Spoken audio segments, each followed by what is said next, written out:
quiero ver si puedo manipular el power Yo es la primera vez que uso el sistema de Meet, siempre utilizaba el Zoom, así que por ahí estoy un poco lento con esto, me van a tener paciencia. A ver.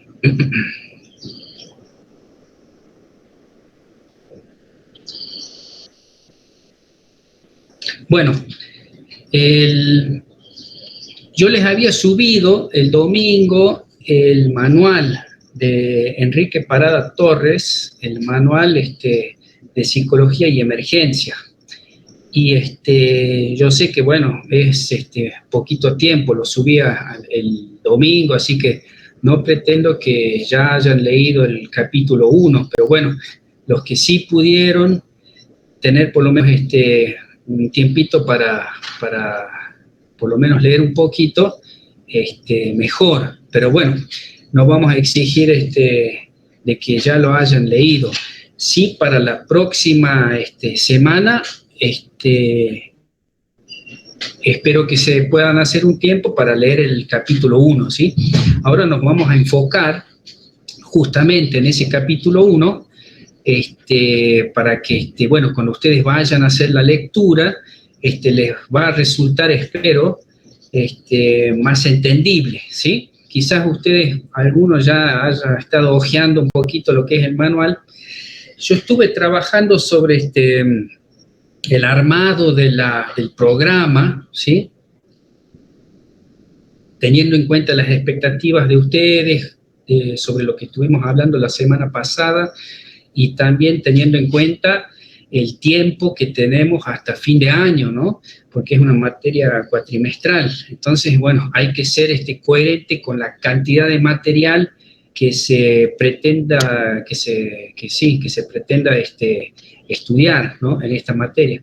Así que, bueno, quiero ser coherente con eso y no sobrecargar demasiado y poner cosas que resulten útiles, ¿no? Y ser coherente, porque hay temas, hay varias cositas que ustedes antes nunca las vieron y son cuestiones que no son fáciles de incorporar de una manera, podríamos decir, a primera vista, ¿sí? Hay que hacer lecturas y relecturas para poder digamos, digerir lo que es este material que prácticamente es nuevo para muchos de ustedes. Así que por ahora sí va el primer capítulo de Enrique Parada Torres, que es como podríamos decir, es como una aproximación bastante completa, con una mirada sistémica, integral, ¿no es cierto?, de lo que es el trabajo psicológico en las situaciones de emergencia, ¿no? Para eso, para poder entender bien esto de las emergencias, y los componentes psicológicos, que es la parte que nos interesa a nosotros, ¿no es cierto?, hace falta, porque como es un fenómeno complejo, el tema de las emergencias, necesitamos un modelo para poder hacer ese abordaje teórico, ¿se entiende? Y ese modelo tiene que tratar de ser lo más abarcativo posible, ¿sí? Y ese modelo, bueno, lo tomamos desde la mirada sistémica, ¿no es cierto? Y Enrique Parada Torres nos presenta un modelo, ¿no?, que le llaman el modelo ABC, ¿sí? Ustedes van a ver ahí en el primer capítulo de Enrique Parada Torres que él nombra a otros investigadores, ¿no es cierto?, que fueron los que elaboraron el modelo integral para poder entender la situación de emergencia y el comportamiento humano, ¿no? Costa y López son los que elaboraron el modelo y es el que vamos a tratar de utilizar, ¿sí?, para lograr esta comprensión. A ver, vamos a ver si yo puedo pasar la diapositiva.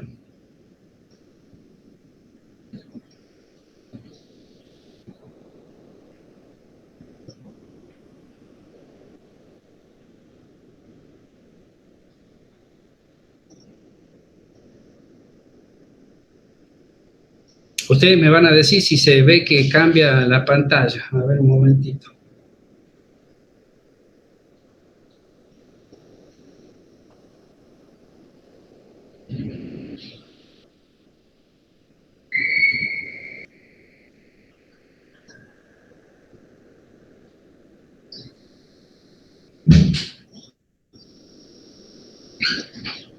Me van a tener un poquito de paciencia.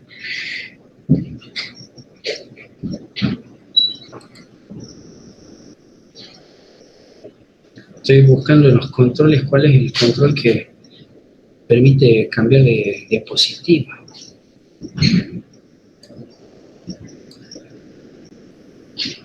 Ahí ustedes ven que se cambió. Sí, sí se cambió. Sí, sí cambió. Buenísimo. Bueno, a ver.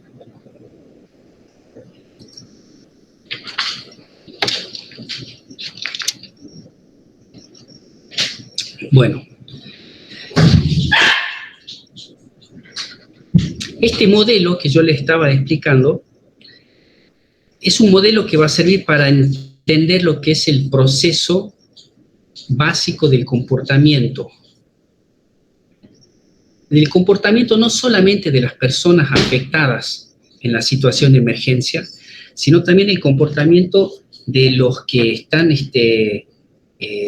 del otro lado, podemos decir, que están en el rol de el que ayuda, ¿sí? O sea, nosotros, ¿sí? Cuando yo digo lo que nos pasa a nosotros, o el emergencista, o el agente sanitario, el agente de ayuda, o el técnico en emergencias, bueno, siempre me voy a referir a nosotros, ¿sí? Una situación de emergencia, para empezar a entender los elementos básicos, los componentes, provoca un encuentro, ¿sí? Un encuentro entre personas que resultan afectadas, como decía, y las personas que acuden a prestar ayuda, ¿sí? Entonces, este modelo nos va a servir para poder comprender todo el contexto, ¿sí? Tanto los afectados como los que ayudan, como la situación de emergencia, ¿sí? Ambos emiten comportamientos, el afectado y el agente de ayuda, en un determinado contexto, ¿sí? Va cambiando la diapositiva, ¿sí? Sí. Bien. Ahora, ese contexto que decíamos, esa situación, ¿no? Va a estar condicionada por una serie de variables, ¿sí? ¿Ustedes saben qué son variables?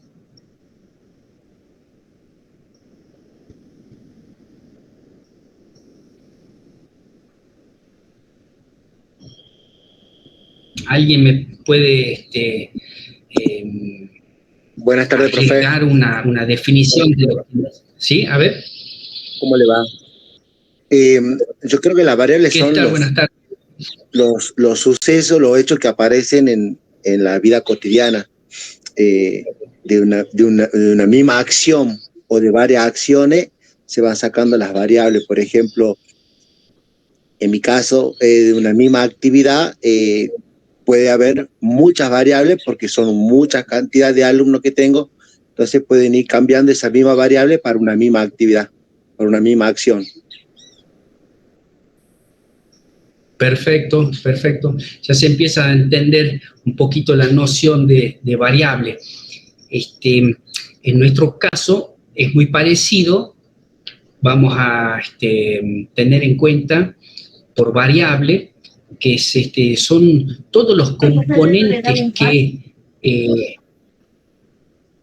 ¿cómo decís?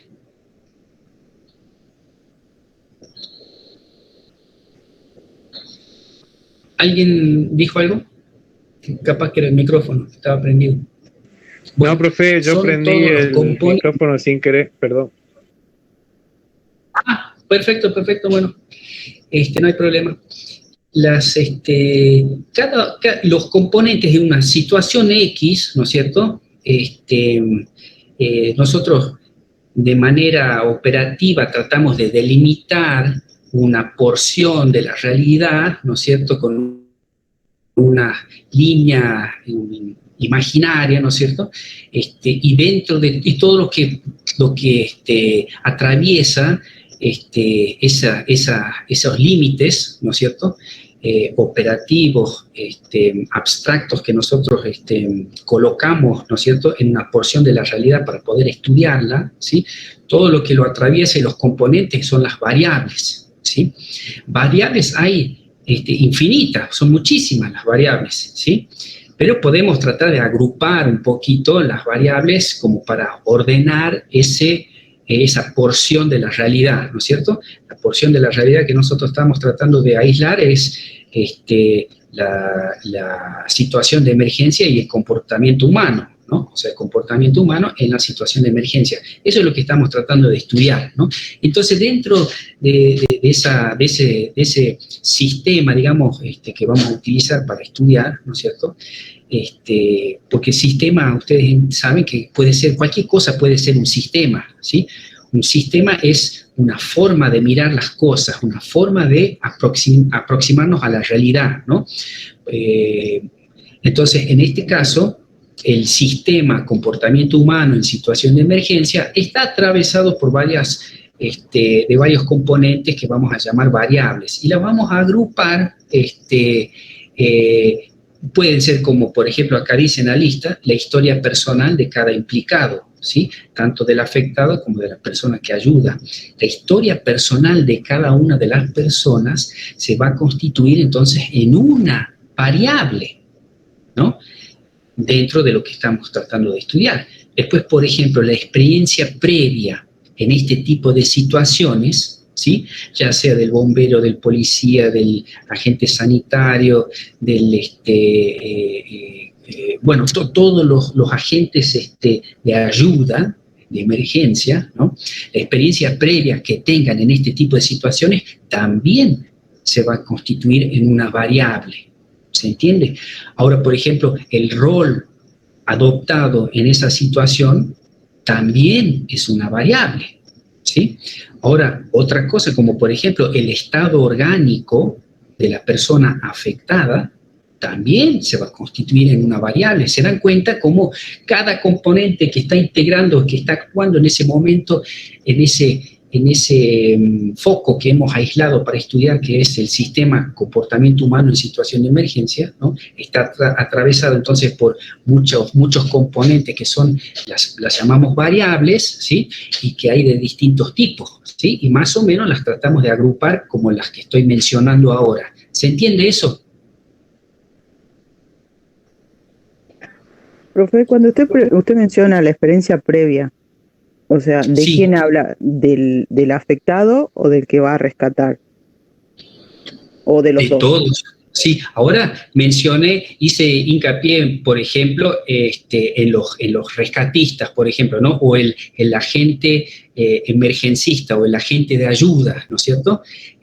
Porque ustedes bien saben que en una situación de emergencia trabajan muchas personas, ¿sí?, de distintos campos, pero que tienen que ver con las emergencias, ¿no? Que pueden haber médicos, psicólogos, enfermeros, bomberos, policías, rescatistas, o sea, hay muchas personas trabajando en la situación de emergencia, ¿no es cierto? Y cada una de esas personas, ¿no es cierto?, a esas personas, las que ayudan, las vamos a agrupar, digamos, en lo que son los agentes de ayuda. Cuando digo agentes de ayuda, me refiero a todas esas personas, ¿no? Sí, la experiencia previa, mencionamos recién, tiene que ver con los agentes de ayuda, ¿sí? Pero, como vos bien decís, también tiene que ver con también puede ser que una variable sea la experiencia previa la persona afectada, ¿no es cierto? Pongámosle que la persona afectada haya tenido una experiencia previa en una situación parecida de emergencia. Por supuesto que también eso se va a constituir en una variable que va a influir en la situación. ¿Se dan cuenta? O sea, todo es para todos prácticamente, ¿sí? Entonces, cuando hablamos de la historia personal de cada implicado, hablamos de todos, ¿no? Tanto los que ayudan como los que son afectados o están recibiendo la ayuda. La experiencia previa en este tipo de situaciones también tiene que ver con los agentes de ayuda, pero también tiene que ver con las personas afectadas. Se dan cuenta que todo es para todos, porque el modelo que utilizamos para comprender el comportamiento humano en situación de emergencia, este modelo es un modelo sistémico, integral, es donde el foco está puesto, o ahora vamos a ver enseguida, en la interacción, ¿sí? En el ida y vuelta, en la retroalimentación. Estos son conceptos claves, conceptos básicos que vamos a escuchar todo el tiempo cuando hablamos de esto, ¿sí? Porque ponemos el foco en la interacción, ponemos el foco en el encuentro, o sea, en la retroalimentación, el ida y vuelta, ¿no es cierto? Lo que nos pasa a nosotros va a tener una consecuencia sobre lo que estamos abordando. A su vez, lo que estamos abordando va a tener un efecto sobre nosotros. Ida y vuelta, esto es una cosa de constante interacción, de constante retroalimentación, de constante ida y vuelta. Y todo es complejo, todo es dinámico, todo el tiempo, nada está quieto, todo el tiempo todo está en una, podríamos decir, en un remolino de ida y vuelta, ¿sí? ¿Se dan cuenta? O sea, el modelo este modelo ABC, para poder entender esto del comportamiento humano en situación de emergencia, no pone el foco en causa y efecto, sino que tiene un enfoque circular, integral, holista, donde se pone el ojo en la interacción, en el ida y vuelta permanente, ¿sí? ¿Se entiende esto? Así que está muy bien lo que preguntaste, porque vale tanto para la persona que ayuda como para la persona que está siendo ayudada, ¿sí? ¿Se entiende? Sí, entendí. Perfecto, perfecto. Entonces, bueno, pero como para para seguir enumerando, porque esta enumeración puede ser larguísima, no se puede poner toda la lista, ¿no? Pero como a modo de ejemplo, ponemos cuáles podrían ser los agrupamientos de estas variables. Otro ejemplo podría ser el estado orgánico de la persona afectada. El estado orgánico de la persona afectada se va a constituir en una variable, ¿sí? O sea, hay muchas variables en juego, ¿sí? Y todas estas variables en juego están permanentemente afectando la situación de emergencia, ¿sí? Entonces, ustedes ya se están dando cuenta que es una cuestión muy compleja, ¿se dan cuenta?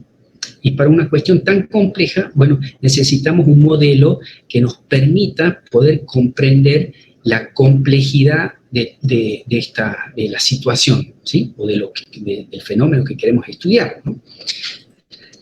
Sigamos entonces con el modelo ABC. El modelo ABC, que decíamos es de Costa y López, ¿sí? Pero lo utiliza Enrique Parada Torres, ¿no? Es de carácter biográfico, ¿sí? ¿Qué significa eso? Que tiene que ver con, o sea, que incluye los aspectos, los componentes individuales y personales de cada una de las personas que está involucrada en la situación de emergencia, ¿sí? Tanto del que ayuda como del que es ayudado.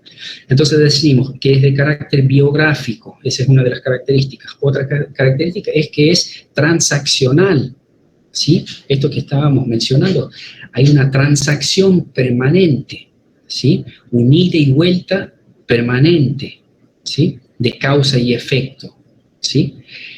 Este modelo va a permitir el análisis y la comprensión de los comportamientos involucrados.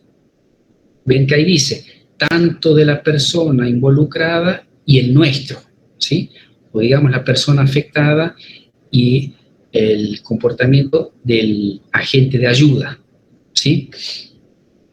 Este modelo ABC se llama, aprovechando estas tres siglas, de estos tres conceptos, que son los tres conceptos que que van a interactuar, ¿no?, en la situación de emergencia. Que uno es los antecedentes, que ya vamos a ver uno por uno, que es el B, hace referencia a la biografía de la persona, y C, a las consecuencias. Disculpe, Sí, ¿este ABC viene a ser como el eslabón de supervivencia? No. Simplemente le llaman modelo ABC para que sea más fácil para recordar, simplemente. No tiene nada que ver con el eslabón de supervivencia, es más bien el nombre del modelo que se utiliza para comprender, teóricamente hablando, ¿no?, el comportamiento humano en situación de emergencia. Eso es, ¿sí? Hay muchos, ¿cómo le podemos decir? Abordajes o cuestiones técnicas o conceptuales que tienen las siglas ABC, le llaman ABC. Bueno, esto también aprovecha, digamos, la sigla ABC para que sea más fácil de recordar, ¿sí?, el modelo ABC. Pero buena es tu pregunta, porque no lo confundan con el eslabón de supervivencia, no tiene nada que ver con eso, ¿sí?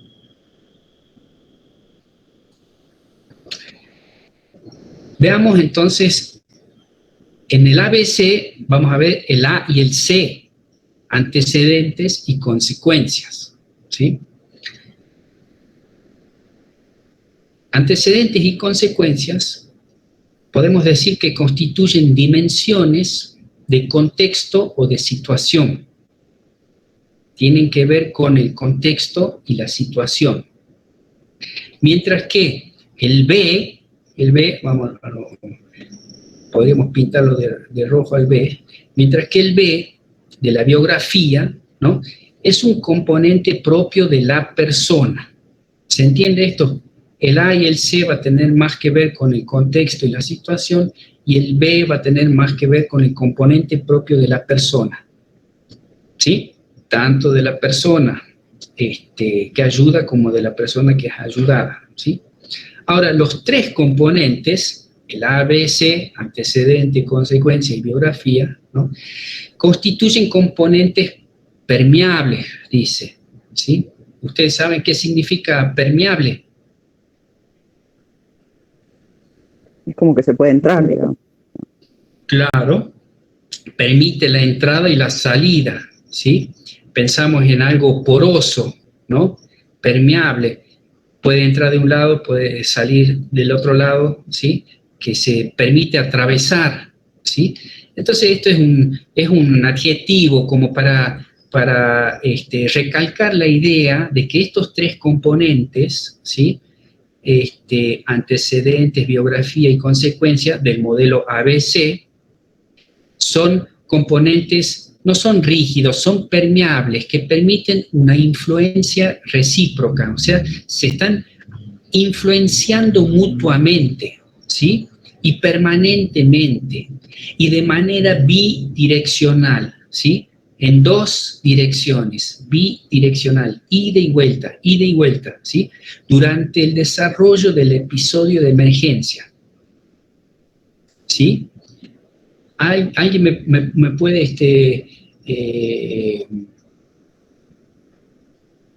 ¿alguien me puede decir qué entendió de esto? A ver, así lo vamos repasando, lo vamos entendiendo. ¿Cómo lo entienden?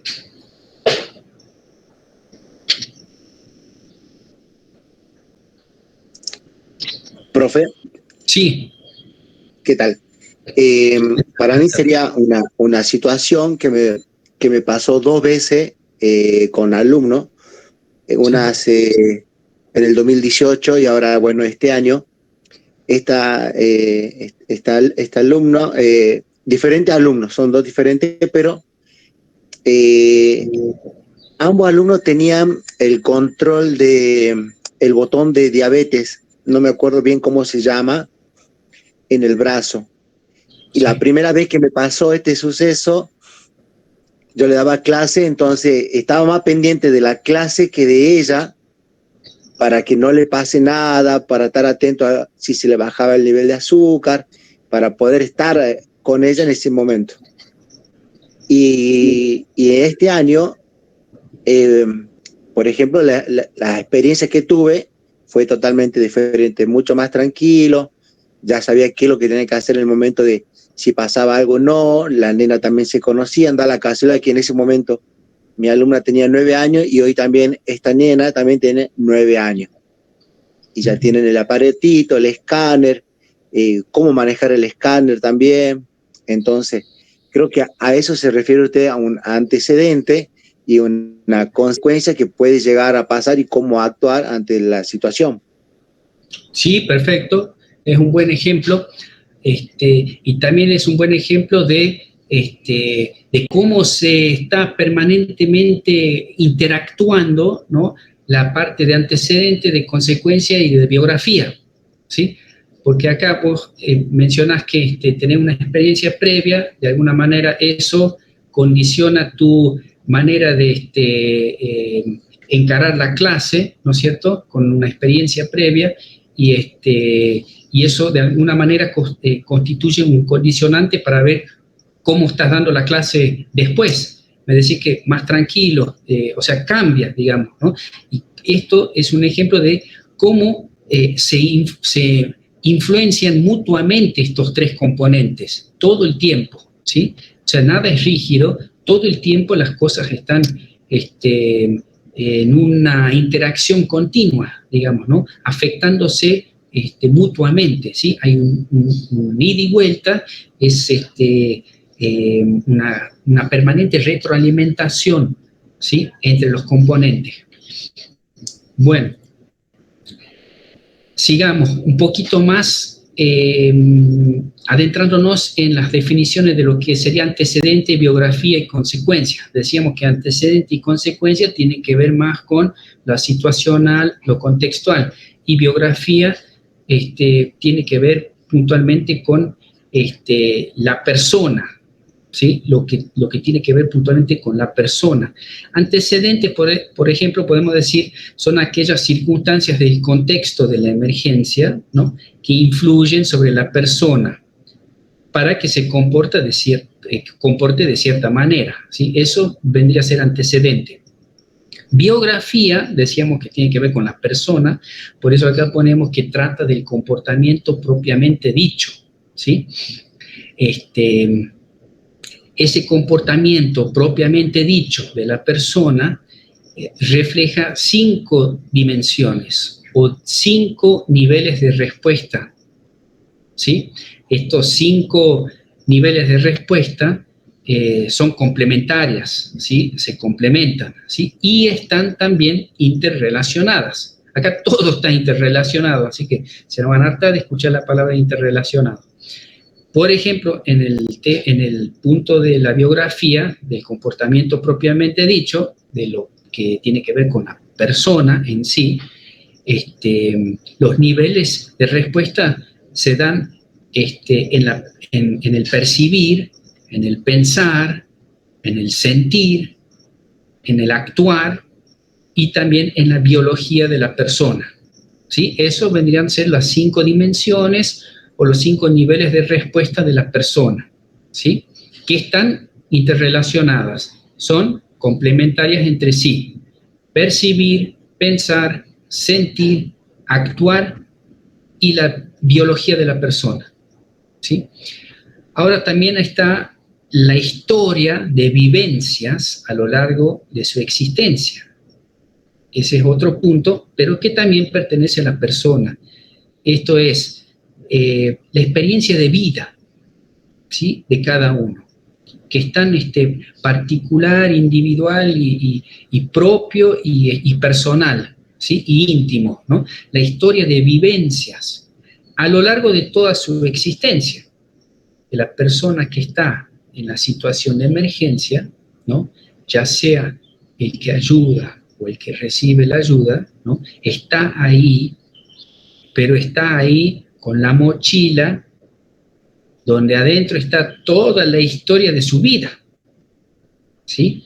Y lo particular de la historia de la vida de cada uno, como decíamos antes, constituye una variable, ¿sí? Entonces, hay que tenerla en cuenta también, ¿sí? Entonces tenemos antecedentes por un lado, biografía por otro lado, ya explicamos que todo lo que tiene que ver con la persona, ¿sí?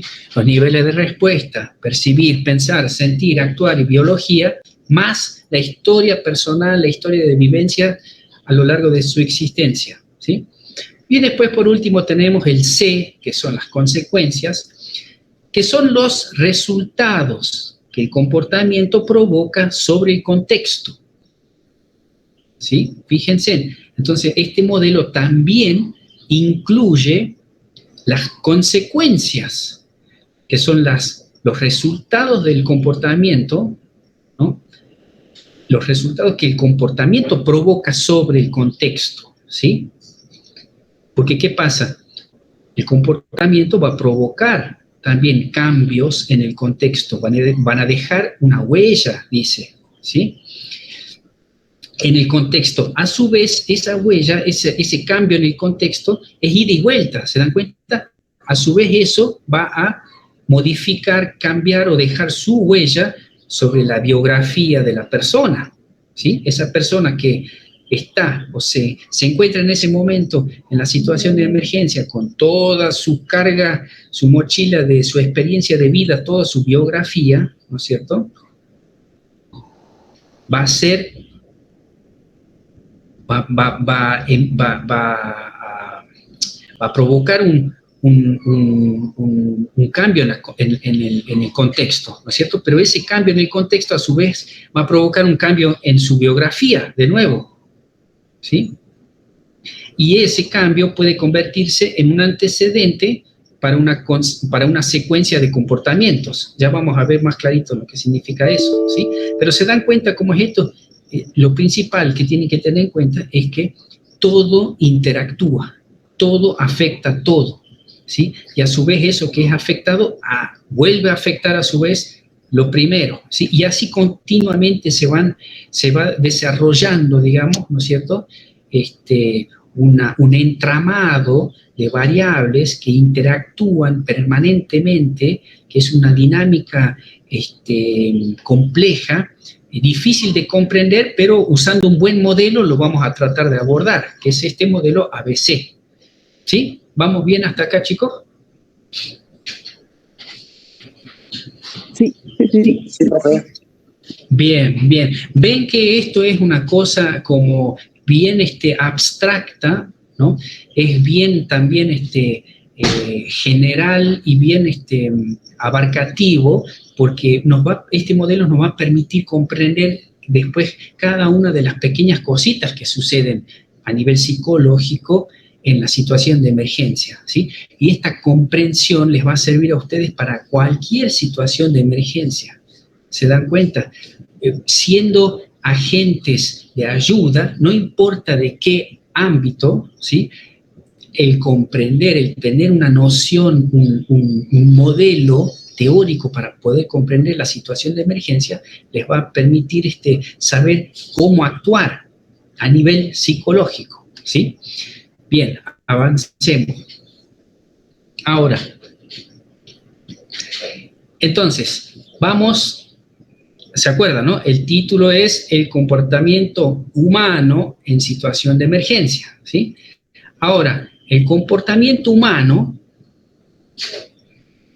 en cualquier tipo de situación, ya sea emergencia o no, en una situación normal. Están ahora en clase, están tomando un café con un par de amigos, están en un asado, están en el teatro, están en un recital, o sea, en cualquier tipo de situación, ¿sí? Constituye siempre una experiencia biográfico-contextual, ¿sí? Esto es casi una cuestión de sentido común. Ya si estamos utilizando este modelo, nos damos cuenta que en todo el tiempo pasa esto, ¿sí?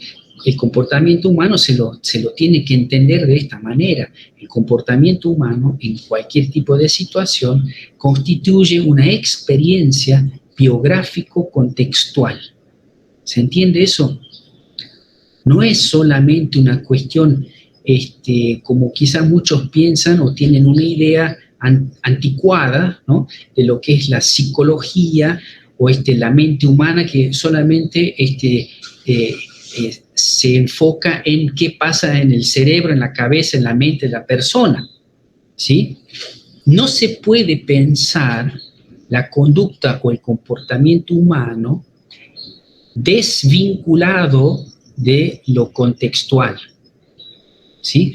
Porque lo contextual influye y modifica permanentemente la mente, la conducta, el comportamiento, la psicología, la persona, influye a su vez en su contexto, y ese contexto lo vuelve a influir, y así permanentemente. ¿Se dan cuenta? Es un ida y vuelta permanentemente, no se lo puede divorciar, no se lo puede sacar y decir, vamos a estudiar por un lado una cosa, lo biográfico, o sea, lo que tiene que ver con la historia, la persona, y por otro lado el contexto. No, el comportamiento humano, siguiendo este modelo abarcativo, en cualquier tipo de situación, constituye siempre entonces una experiencia biográfico-contextual, ¿sí? Es como un sistema que no se puede aislar, separar, reducir, ¿sí? Ambas dimensiones, ¿sí?, influenciadas por la historia personal de la persona, pueden suministrar a esta experiencia recursos o barreras, elementos de protección o elementos de riesgo, ¿sí? Y abajo vemos que ya sea que se trate del emergencista o del afectado. ¿Vamos bien hasta ahí? ¿O alguien quiere hacer una preguntita?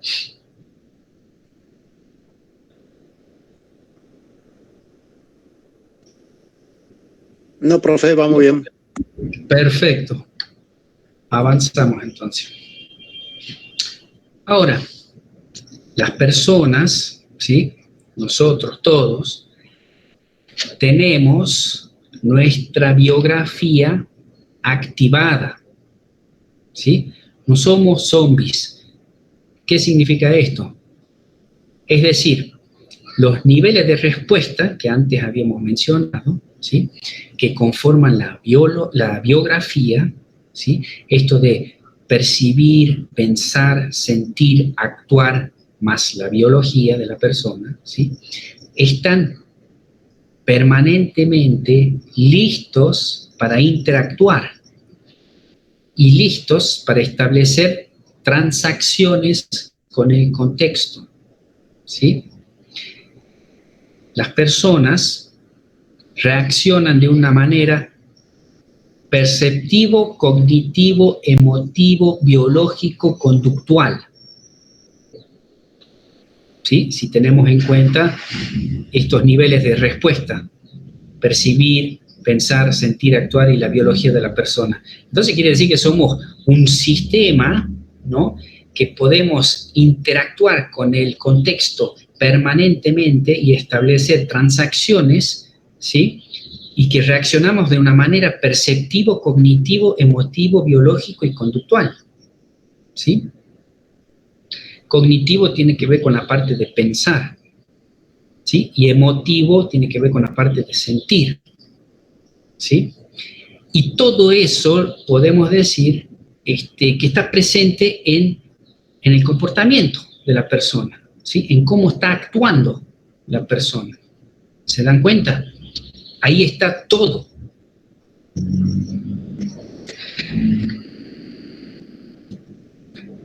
Veamos. Ya lo estamos más o menos deduciendo a esto, ¿no? Cuando al atender a una secuencia de conducta, ¿sí?, o un episodio de conducta percibimos que estos niveles de respuesta que decíamos, que habíamos mencionado, se influyen mutuamente, obviamente. Es decir, establecen transacciones entre sí. ¿Sí? Usamos esa noción de transacción porque la noción de transacción permite tener en cuenta estos componentes de ida y vuelta. Cuando uno hace una transacción con algo, piensa en ida y vuelta, ¿sí? En las dos partes se está produciendo algo, ¿sí? Tiene que haber un ida y vuelta sí o sí. Utiliza un enfoque, como decíamos, de reciprocidad continua, ¿sí? Ida y vuelta, circular. Las secuencias de conducta comienzan, podemos decir, con la percepción de alguna variable contextual, que vendría a ser dentro de la dimensión de antecedente, y finaliza con una acción que influye sobre el contexto o sobre la misma persona. Entonces, igual que los diferentes niveles de respuesta, ¿sí?, se pueden influir provocando más daño, sufrimiento, confusión o malestar en la biografía de la persona. Nosotros, como agentes de ayuda, podemos influir positivamente en uno o más de los niveles de respuesta, provocando un alivio integral de la persona. ¿Sí? Entonces, permanentemente, ¿no es cierto?, hay influencia recíproca. ¿Sí? Bien. ¿Vamos bien hasta ahí, chicos? Sí, profe. Bien. Igual después vamos a repasar, ¿no? Porque vamos avanzando y después, ¿qué era lo que habíamos dicho al principio? Pasa eso. Pero igual ustedes tienen para después leer y ya van a ver que con la lectura de esto que estamos viendo ahora se va a ir grabando mejor, ¿no? Los conceptos y la idea. Cuando ustedes capten la idea general, ¿no es cierto?, va a ser mucho más fácil. Bien, entonces, hablemos un poquito del contexto. El contexto, pero en las situaciones de emergencia, ¿sí? Ahora, el contexto en las situaciones de emergencia, hay que tener en cuenta que, obviamente, cada situación es única, ¿sí? Eso ya nos está diciendo el sentido común, ya nos dice eso. Cualquiera se da cuenta, ¿no? Cada situación es única. Ahora, obviamente que pueden presentar dinámicas, secuencias o características parecidas, ¿sí?, aunque no se puede encontrar dos situaciones exactamente iguales, ¿verdad? Esto ya por sentido común se dan cuenta. Cada situación es única, ¿sí? No hay dos situaciones que sean exactamente iguales. Sí pueden coincidir en la dinámica de lo que está pasando, o algunas secuencias, o algunas características pueden ser parecidas, pero no hay dos situaciones exactamente iguales, ¿sí? Ahora, los contextos van a influir, obviamente. ¿En qué influyen? En la forma en que la biografía de la persona, ya sea el que ayuda o el que recibe la ayuda, ¿sí?, en la forma en que la biografía de la persona se va a manifestar en esa situación específica, ¿sí? Entonces se dan cuenta cómo todo es ida y vuelta. El contexto influye en la forma en que la biografía de la persona se va a manifestar en esa situación específica, ¿sí?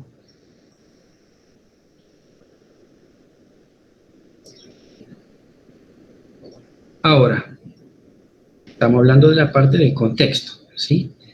Los factores contextuales implican aspectos, distintos aspectos, como por ejemplo, se nos ocurre decir, aspectos como de lugar, Otro aspecto de los factores contextuales, las personas. Otro factor del contextual puede ser el momento del día o el momento específico de la jornada laboral o las fechas o los tipos de situación, ¿sí? Entonces, estos son factores contextuales, tienen que ver con el contexto, ¿sí? Implican aspectos como lugar, persona, momento del día, fecha, tipo de situación. Ahora, estos factores contextuales pueden influir, obviamente van a influir. ¿De qué manera pueden influir? Agrupamos en dos posibilidades. Pueden dificultar o facilitar el afrontamiento, ¿sí? Afrontamiento, ¿saben qué significa la palabra afrontamiento? Afrontar. Alguien que me diga qué entiende por afrontar.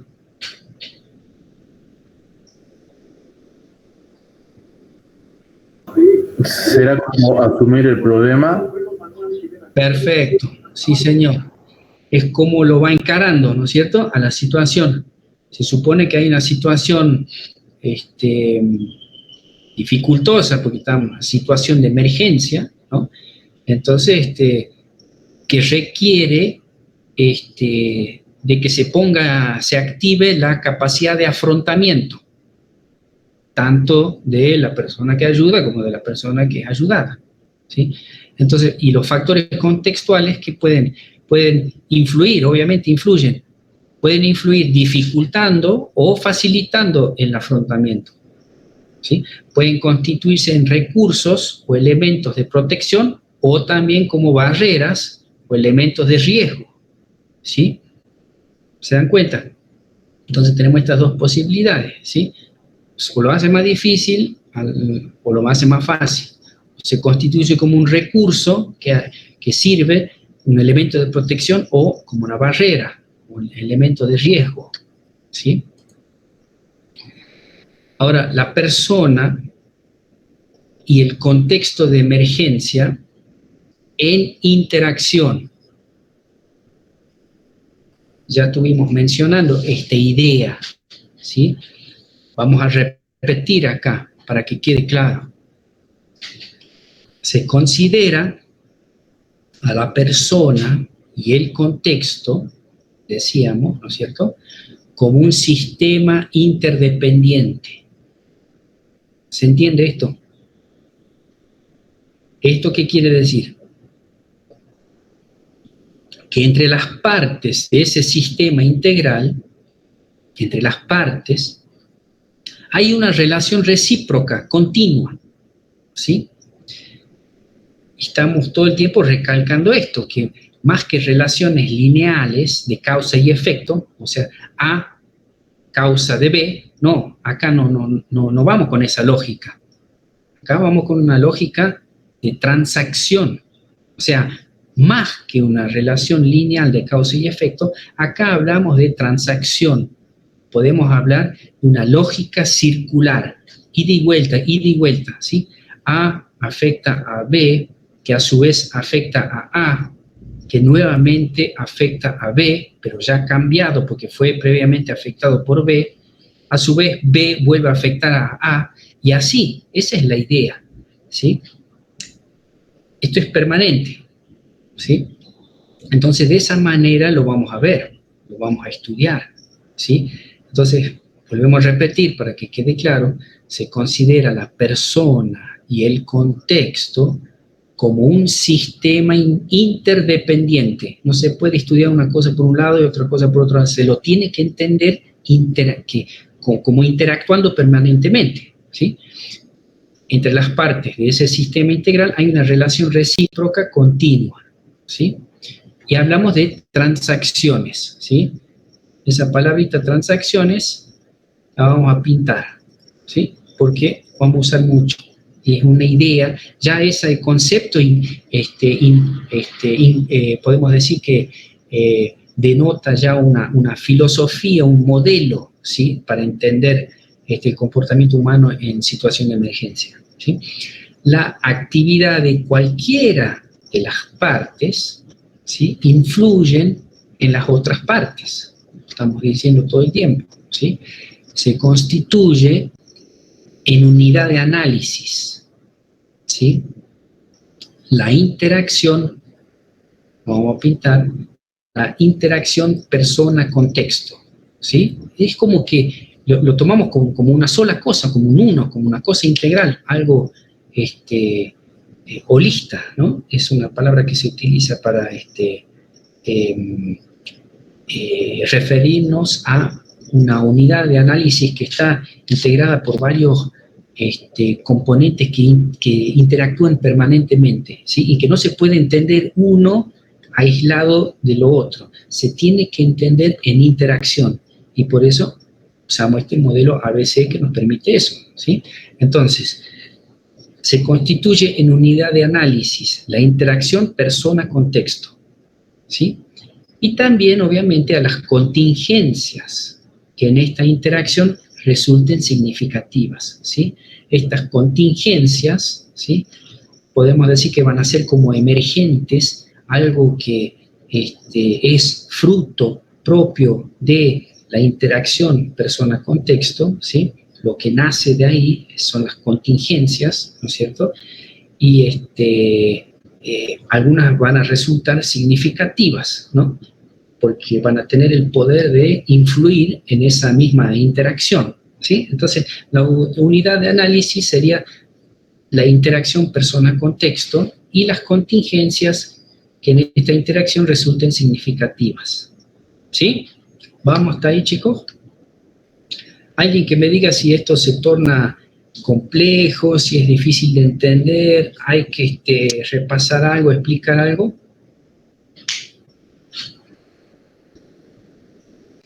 Esta última parte es como que me perdí cuando usted habla de la persona y del contexto, en esa interacción, no la capté, digamos. O sea. Vamos de nuevo. La persona, ¿no es cierto?, y el contexto, eso se lo estudia como un sistema interdependiente. Vamos a pintar eso también, ¿sí? No se puede estudiar a la persona desvinculada del contexto. No se puede estudiar el contexto desvinculado de la persona. O sea, hay que estudiar la interacción, ¿sí?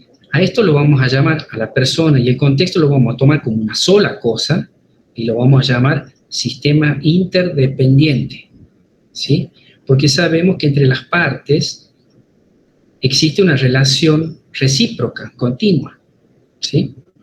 Entonces, la relación recíproca, continua, se la puede ver en la transacción. Por eso nosotros ponemos el foco en el sistema persona-contexto como una sola cosa y ponemos el foco en la transacción que existe ahí entre esos dos componentes. ¿Se entiende eso?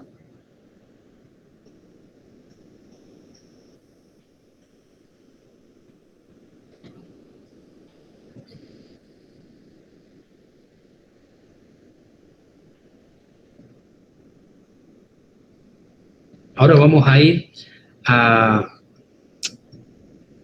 vamos a profundizar un poco más para que ustedes comprendan de qué tipo de interacción estamos hablando, ¿sí? Hablamos mucho de interacción, pero ahora vamos a ver bien puntualmente qué de la interacción nos interesa a nosotros.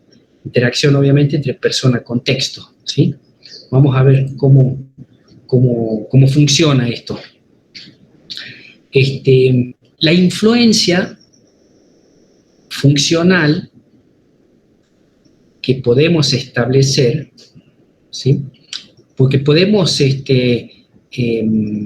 tener una influencia funcional o podemos tener una influencia disfuncional, o sea, algo que sirva, ¿para qué?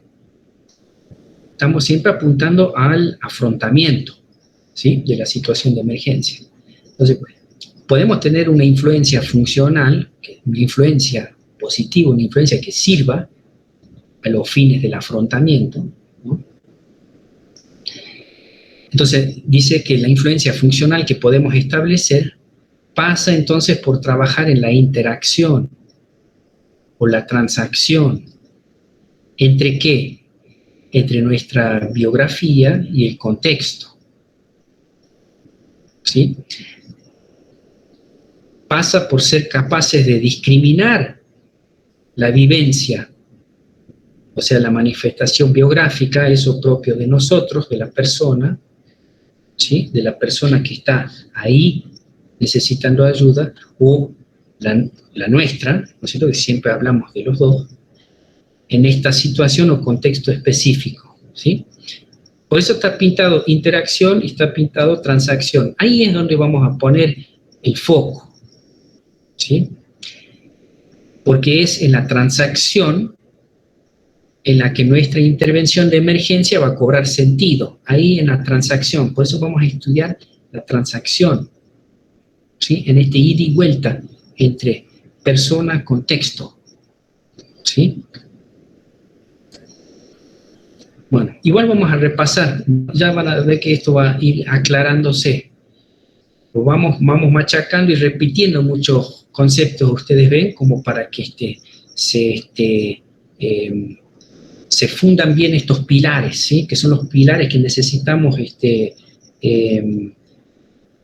fortalecer para poder, porque sobre todo esto, sobre estos pilares es sobre lo que vamos a construir todo lo otro, ¿sí? Todo el resto del conocimiento, ¿sí?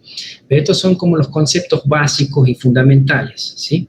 Después cuando ustedes vuelvan a releer y después en otra clase cuando volvamos a repasar, ya van a ir viendo cómo empieza a cobrar más sentido esto, ¿sí? De la interacción, del sistema, el contexto persona, reciprocidad, influencia mutua, ¿sí? Esos son los conceptos que todo el tiempo vamos a estar trabajando. Ahora, nuestro trabajo, ¿no?, puede verse significativamente limitada, obviamente, por ejemplo, si solo ponemos el foco en la persona, sin tener en cuenta el contexto, ya lo dijimos a eso, ¿sí? O al revés, si solo atendemos al contexto o al tipo de situación sin contemplar la vivencia integral de la persona, también entonces nuestra labor se va a ver significativamente limitada, ¿sí? Por eso hay que trabajar sobre ambas cosas, tanto la persona como el contexto, ¿sí? Entonces hay que, ¿y dónde es el punto de encuentro entre persona y contexto? La interacción.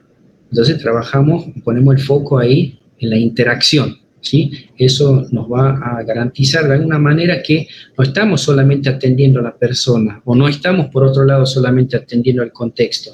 Estamos poniendo el foco en la interacción que contempla ambas dimensiones, ¿sí? Y ahí nos aseguramos que nuestra labor va a tener la capacidad de trascender esas limitaciones, ¿sí? Bien. Bueno, volvemos al concepto de variables. ¿Se acuerda que el compañero nos dijo algo sobre variables, lo que había entendido sobre variables? Y nosotros podemos decir que en una situación crítica, ante una situación crítica, las personas afectadas son variables contextuales para nosotros. Nosotros, los que estamos haciendo ahí en ese momento el papel del que ayuda, ¿sí? Entonces, ante una situación crítica, las personas afectadas son variables contextuales para nosotros. Pero fíjense en una cosa, así también nosotros vamos a ser variables contextuales para la persona afectada. ¿Se dan cuenta? Somos una cosa más que está ahí, una variable del contexto para la persona. Y la persona afectada para nosotros es una variable del contexto también. Esto es para entenderlo desde la mirada de las variables, ¿sí? Entonces, ¿qué es lo conveniente? En lo posible, vamos a tratar de ser variables contextuales, pero percibidas como recurso facilitador, más que una barrera o más que una dificultad, ¿sí? Entonces, en lo posible, nosotros seamos variables contextuales, ¿sí? Ya lo somos para la persona afectada, ¿no? Pero, en lo posible, seamos variables contextuales percibidas como recurso facilitador, que le sirvamos al otro para el afrontamiento de la situación. ¿Bien?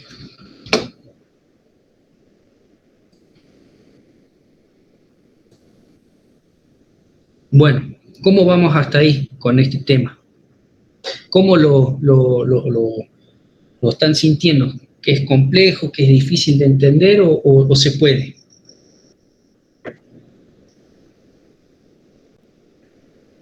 No, yo creo que sí se puede. Son términos nuevos, cosas que nunca hemos leído, por ejemplo, en mi caso. Y sí, yo creo que la clave va a estar en poder entender lo central, digamos, que es lo que usted quiere que sepamos y no irnos por las ramas y querer entender todo, leer todo, sacar esas palabras que no entendemos para quedarnos solamente con las que realmente nos van a ser útiles, digamos, ¿no? Perfecto, bien, coincido. Ven que muchas se repiten, entonces no es que tenemos una cantidad abrumadora, pero nos vamos a quedar con las que nos sirven, los que nos van a permitir entender esos pilares que digo, y bueno, ven cómo se van repitiendo, ¿sí? No se asusten si por ahora no la cazan así de primera, pero igual como todo se repite acá, siempre vamos a tener la oportunidad de ir repasando los conceptos, ¿sí? Para que vayan quedando claros. Bueno, ahora vamos a la parte de las transacciones, que decíamos que era lo importante, ¿sí? Es donde vamos a poner el foco, ¿sí? Entonces, las transacciones, ¿no?, implican una influencia recíproca, decíamos esto, ¿no? Recíproca, ¿qué quiere decir? De los dos, es mutuo, ida y vuelta. ¿Entre quiénes? Entre la persona y el contexto, ¿sí? Pero ¿qué pasa? Fíjense una cosa. Esta reciprocidad, esta condición recíproca, ¿no?, la reciprocidad, no significa simetría en cuanto a la intensidad de esa influencia de los componentes biografía y contexto. La influencia de cada dimensión, biografía o contexto, va a varía de un episodio de interacción a otro. ¿Se entiende esto? O sea que no sería un 50 y 50, sino que siempre va a haber como, si bien dice es recíproca, es asimétrica, no es igual, digamos. Exactamente, me gustó esa sirve mucho el entenderlo con numeritos. No es siempre 50-50. Está perfecto eso. Va variando el porcentaje de la intensidad de la influencia. Obviamente, siempre hay influencia de las dos partes, se influyen mutuamente, pero esta reciprocidad no significa simetría, no es por igual 50 y 50, ¿no? Va variando, en algunos puede ser 50-50, pero en otros va a ser 20-80 para un lado, otras veces 20-80 para el otro lado, y así, ¿sí? Va variando, depende del episodio de transacción, ¿sí? En el manual da un ejemplito que ahora lo vamos a ver para entender. Dice, por un lado, en ocasiones, a veces, las condiciones ambientales, ¿no?, o de contexto, digamos, van a obligar prácticamente a una conducta determinada, ¿sí?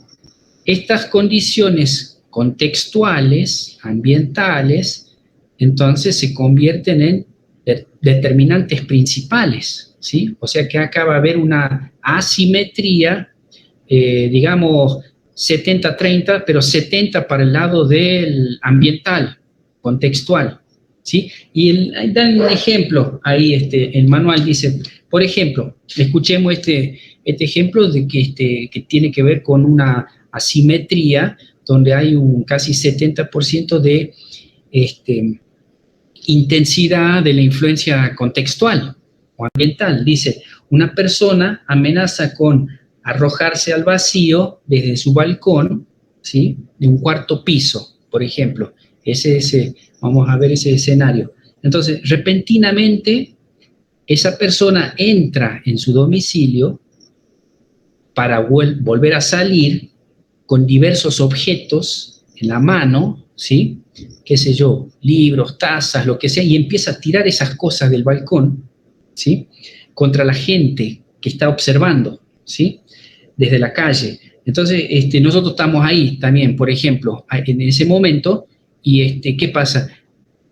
Ahí hay una intensidad 70-30, digamos, donde hay que, digamos, las condiciones ambientales o del contexto van a obligar prácticamente a emitir una conducta determinada. ¿A qué tipo de conducta se imaginan ustedes que nos va a obligar esa situación? Hay que salir corriendo claro, refugiarse, a taparse, digamos. Por un momento, en ese episodio de transacción, la conducta está determinada prácticamente en un 70-80% por la parte contextual ambiental. ¿Se dan cuenta? Ese es un ejemplo para entender esta asimetría. Por ejemplo, en otro episodio de transacción puede ser de que la situación ambiental termina siendo poco relevante, ¿sí? Frente a la influencia de factores ya netamente personales. ¿Sí? Y por ejemplo, el ejemplito que da en el manual es una persona que está con alucinaciones, ¿sí? Persona a lo mejor con trastorno mental, de tipo psicótico, psicosis, donde hay presencia de alucinaciones, ¿sí? Y esa persona siente que le caminan por el cuerpo bichos, ¿sí?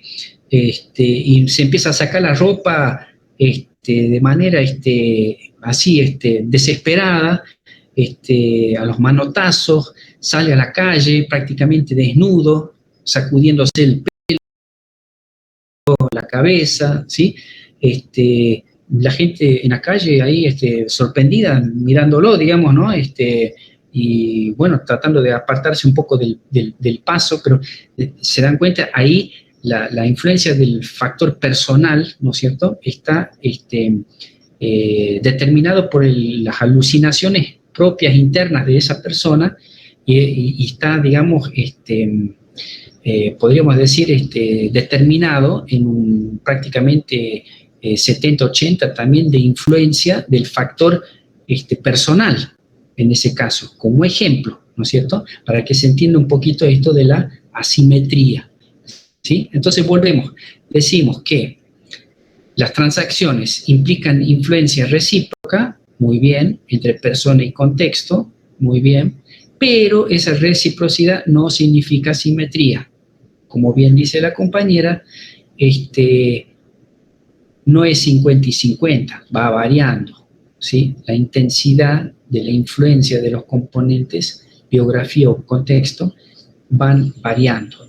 La influencia de cada dimensión varía de un episodio de interacción a otro. Esto va cambiando, ¿sí? Entonces, para tener en cuenta, no es siempre 50-50, sino que va variando en cuanto a la intensidad de la influencia, ¿sí? Bien. Ahora, vamos a la parte de la historia. La historia de cada uno, ¿sí? El pasado, esto que decíamos que llevamos en la mochila, el cúmulo de experiencias personales de la vida de cada uno, ¿no es cierto? Ese pasado puede influir en la situación de emergencia actual, ¿sí? Puede influir y va a influir, ¿sí? Entonces, decíamos, ¿se acuerdan? Que al momento presente de la situación de emergencia, la persona lleva atrás sí toda una historia. Y está ahí la persona con su historia, ¿sí? Entonces la historia de la persona puede influir significativamente en la vivencia de la situación de emergencia, en cómo vive esa situación de emergencia. Y esto va para los dos, el afectado y el que ayuda. ¿Se dan cuenta lo importante que es?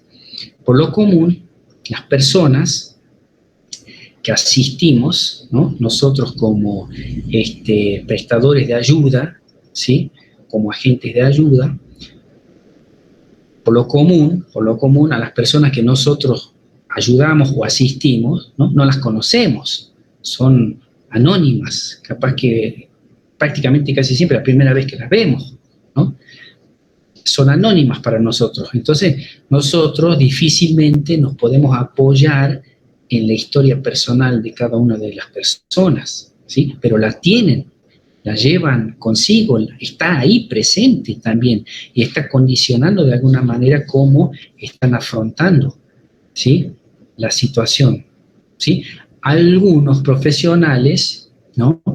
O algunos prestadores de ayuda, digámoslo así, de distintos ámbitos, ¿no? Algunos indagan, preguntan en la historia, ¿no es cierto?, personal de cada una de las personas, como parte del protocolo de actuación, sobre todo en las partes de urgencias médicas o psiquiátricas, por ejemplo, ¿no es cierto? Se trata de indagar un poco en la historia, ¿no es cierto?, como para poder ser más eficientes en la actuación, ¿sí? ¿Qué se le ocurre a ustedes? ¿Qué ejemplo se le ocurre a ustedes donde el que presta ayuda le resulta útil preguntar algo de la historia de la persona?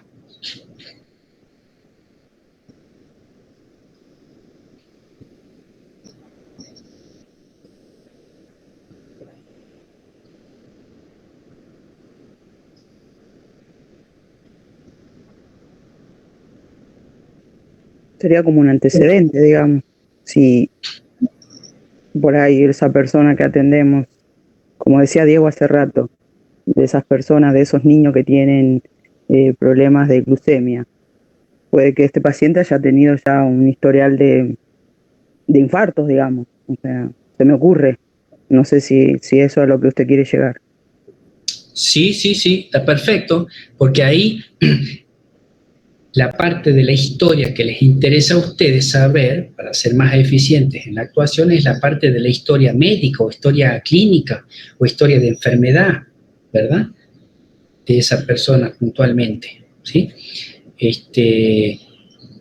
Nos imaginemos un incidente crítico cualquiera, quizás un incidente de tránsito donde, bueno, a personas quizás ilesas, ¿no?, están apartados por un momento, por un tiempo, quizás al costado de la ruta. Nos imaginemos un colectivo lleno de personas que a la noche, volcó una situación donde estas personas, a lo mejor en el momento que nosotros abordamos, ¿sí?,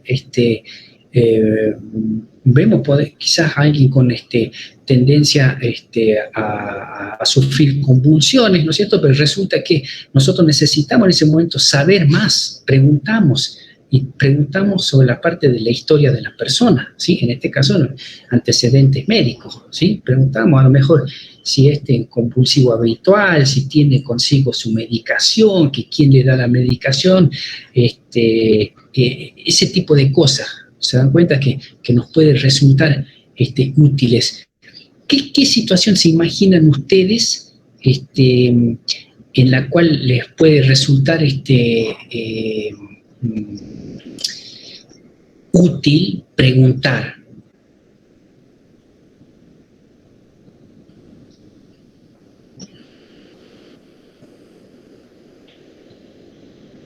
Aparte de la que ya dieron como ejemplo de los alumnos. ¿Se le ocurre alguna otra?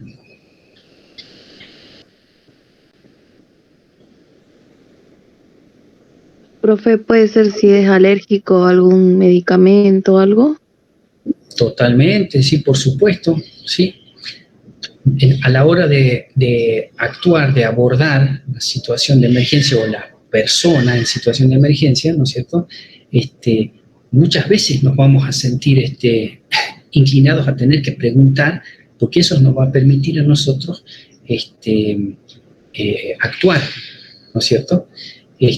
Obviamente que hay protocolos de actuación donde específicamente se pide que se pregunte a la persona tal o cual cosa, ¿no es cierto? Pero bueno, es un buen ejemplo, sobre todo los ejemplos que tienen que ver con el historial médico, clínico de la persona, ¿sí?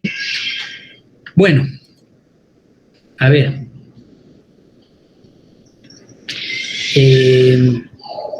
Obviamente, bueno, es un poquito más de lo mismo, que dice que muchas veces va a resultar oportuno durante el diálogo con la persona afectada nosotros preguntar acerca de cuestiones de experiencias pasadas, ¿sí? Siempre para que nos resulte útil a nosotros poder actuar de la mejor manera, ¿no es cierto? O sea, que resulte útil para que nos perciban a nosotros como facilitadores de recursos de afrontamiento, decíamos así, ¿se acuerdan? Entonces, y obviamente siempre, en cualquier caso, hay que escuchar las referencias espontáneas, porque hay gente que espontáneamente empiezan a contar cosas de que tienen que ver con su experiencia pasada o con su historial, digamos, ¿no es cierto?, en ese mismo momento del abordaje, ¿sí? Entonces, lo mismo, recordemos que siempre en esta lógica de ida y vuelta, que lo que es aplicable a la persona afectada, ¿no?, también va a ser aplicable a nosotros mismos. ¿Qué significa eso? Que nuestra historia pasada también influye en nuestras transacciones, ¿sí?, biográfico-contextuales presentes, ¿sí? Entonces, nadie está librado de su biografía, porque es parte de nosotros, ¿sí? Veamos ahora bien puntualmente el tema de la transacción en acción, ¿sí? Ahí, actuando en el momento, ¿sí? ¿Cómo analicemos esto de la transacción? Vamos a pintar, porque transacción es clave, decíamos, ¿no es cierto?, para entender todo lo que queremos entender acá. Ahora, vamos a hablar de la influencia de las asociaciones, ¿sí? Otra palabrita clave, la pintemos, asociaciones, ¿sí? Ahora vamos a entender qué significa esto de asociaciones. La influencia de las asociaciones en situaciones de emergencia. Bien. Hasta acá vamos bien con todo lo anterior, porque acá ya vamos a entrar en otro tema, ¿sí? ¿Alguien necesita que repasemos algún concepto o vamos bien hasta ahí? Avísenme.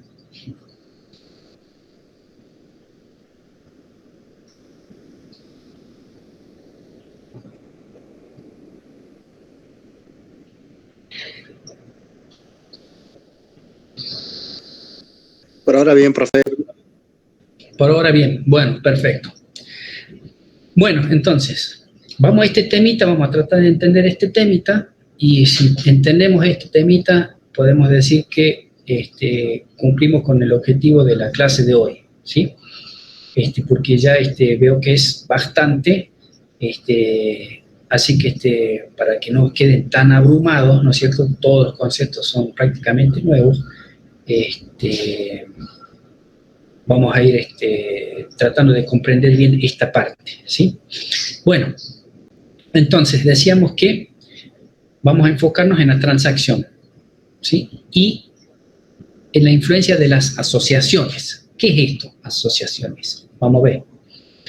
Una de las dinámicas clásicas más poderosas que nuestras transacciones establecen son las asociaciones. ¿Qué significa esto? Ahora, determinados eventos situacionales, ¿no?, o lo que a veces llamamos estímulos del contexto, ¿sí?, que están ahí en el ambiente, ¿no?, van a provocar en nosotros reacciones biográficas muy parecidas, muy similares, ¿sí? El comportamiento que nosotros emitimos como respuesta, ¿no es cierto?, ante ese estímulo es prácticamente calcado o es prácticamente igual para todos. Fíjense ahora un ejemplo, ¿sí? Un ruido intenso, repentino.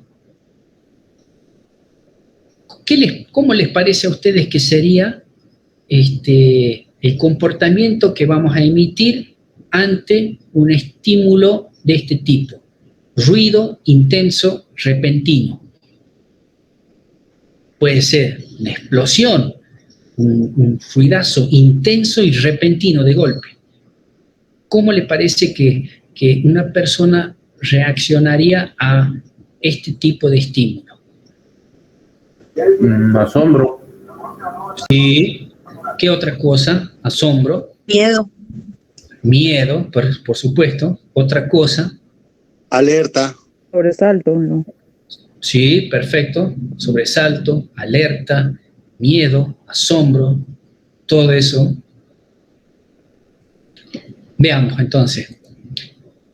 Un ruido intenso y repentino va a provocar una respuesta de orientación, de alerta. Y acá podemos agregar todo lo que ustedes dijeron, que está muy bien, ¿sí? Pero está condensado para entender. Entonces, vemos acá la imagen, una persona con una mirada que transmite un estado de alerta, ¿verdad? Podemos también decir que pareciera que estuviese también asombrada, asustada, ¿no es cierto? De orientación, digo, porque es como que de repente está alerta y se dirige hacia donde, de donde provino el sonido, porque es como que hay que averiguar qué fue eso para descartar una situación de peligro. ¿Se dan cuenta? Pero ¿qué les parece? ¿Les parece que esta reacción esta respuesta de orientación y alerta, les parece que es algo esperable ante un ruido intenso repentino? No, profesor, creo que esos ruidos no se lo espera uno seguido. No te entendí, discúlpame. Que es inesperado. Sí, inesperado, intenso, repentino. A lo que yo digo, la respuesta, la reacción esta, ¿es normal? ¿Es apropiada, esperable de una persona que actúe así? Sí, es esperable. Sí, es normal. Perfecto. A eso iba. Bien, entonces, quiere decir, volvamos acá, por eso decimos que, leamos de nuevo porque así vamos a entender, determinados eventos situacionales o lo que llamamos estímulos del contexto van a provocar en nosotros reacciones biográficas muy similares, ¿verdad? Porque ustedes nombraron todo eso, asombro, miedo, alerta, temor, y que todo eso es similar para todas las personas. Todas las personas van a reaccionar prácticamente de la misma manera, ¿se dan cuenta? Entonces es normal, es esperable ese tipo de reacción, ese tipo de comportamiento ante ese tipo de estímulo, ¿verdad? Ruido intenso, repentino, bueno, todo el mundo normalmente va a responder con una respuesta de orientación, de alerta, de temor, de asombro, lo que ustedes dijeron, ¿sí? Por ejemplo, sentir calor repentino de un objeto, ¿no? ¿Qué va a pasar? En este caso, disculpame, Retirar las manos del lugar. Claro, por supuesto, inmediatamente, lo más rápido posible, ¿no? Nos va a llevar a retirar nuestra mano o otra parte del cuerpo. En este ejemplo está la mano, pero puede ser cualquier parte del cuerpo que justo toca algo que quema, uno se va a alejar de manera inmediata, ¿no es cierto? Una reacción. Bien, o esta otra, percibir un grave peligro vital, o sea, que esté en peligro nuestra vida, ¿sí? Percibimos que hay una situación de vida o muerte, ¿no? Real, inminente, como por ejemplo acá en la foto, el auto se le quedó en la vía, la persona esta, ¿no es cierto?, va a tener una reacción prácticamente calcada o muy similar a la de cualquier otra persona, digamos, ¿no? ¿Qué pasará? De alejarse del lugar del peligro. Claro, también un estado biológico de sobreactivación, le decimos, ¿sí? Un estado biológico de sobreactivación, o sea, una explosión de adrenalina, ¿sí? A nivel fisiológico. Lo que decíamos la semana pasada, ¿se acuerdan? Una repentina taquicardia, digamos, todo eso es la sobreactivación, ¿no es cierto?, que por lo general está comandado por una parte del cerebro que es la amígdala, ¿sí?, que es una parte muy primitiva, digamos, del cerebro, que va a provocar estas reacciones, ¿sí?, orgánicas, podemos decir, ¿no es cierto? Y obviamente asociado toda esta sobreactivación al miedo o la ansiedad que produce la situación esta, ¿se dan cuenta? Entonces, a lo que voy es que todo el mundo, ¿no es cierto?, tiene reacciones que podemos llamarlas normales ante una situación de percibir un grave peligro vital real inminente, o sentir calor repentino de un objeto, o sentir un ruido intenso repentino. ¿Se dan cuenta? Entonces, que los estímulos estos del contexto, ¿no?, determinados eventos situacionales que llamamos estímulos del contexto van a provocar en nosotros reacciones biográficas muy similares, ¿sí? Bien, casi todo es lo mismo. Entonces, estos estímulos en los que no hay ninguna condición que esté mediando para responder como lo hacemos, ¿sí?, estos estímulos los vamos a llamar estímulos incondicionados, ¿sí? Y acá, bueno, tomen nota, ¿sí?, porque ya es otro de los conceptos claves que vamos a ir manejando, ¿sí? Entonces, recuerden, cuando hablamos entonces de estímulos incondicionados, ¿sí?, recuerden ustedes estos estímulos que estuvimos tomando como ejemplos, ¿sí? Son estímulos en los que no media ninguna condición para responder como lo hacemos, ¿sí?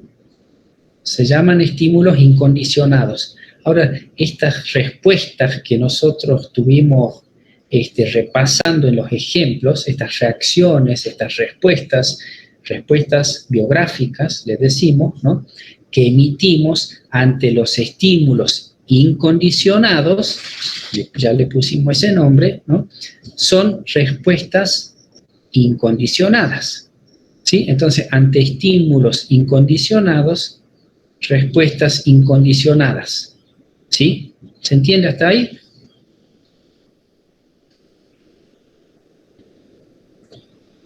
Sí, profe. Perfecto. Bueno. Tengamos eso en mente ahora, ¿sí? Para poder entender lo que sigue ahora.